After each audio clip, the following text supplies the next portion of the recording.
នេហ៍អស់និស្ស័យស្រឡាញ់គ្នាស្មោះ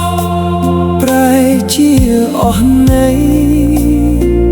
បងគ្មាននិស្ស័យបានធ្វើជាប្តីអូនទេសង្សារចាស់អើយអូនសុខទុក្ខយ៉ាងណាអូនមានគ្រួសារហើយឬនៅទំនេរចំណែកបងវិញនៅមិនតនមានទេក្រៅពីមាសមេគ្មានអ្នកជំនួ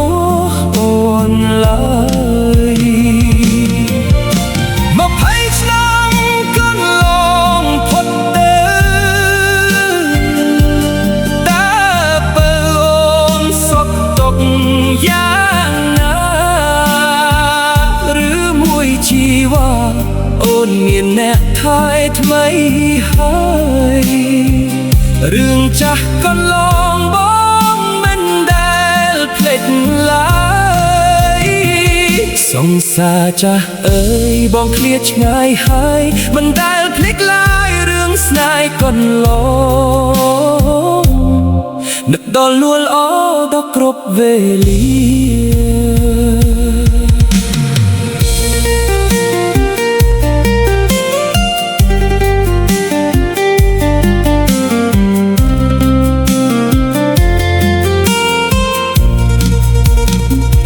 រូបថតមួយសន្លឹកដែលអូនឲ្យបងរូបស្រស់នួនល្អបងទុកជាប់កាយពេលរាត្រីស្មុគចិត្តមិនរសាយនឹកអូនរាល់ថ្ងៃគ្មានអ្វីធៀបឡើយអនុស្សាវរីយ៍ស្នេហ៍ដែលបាត់បង់ទៅហើយនៅតែដកជប់ក្នុងបេះដូងបង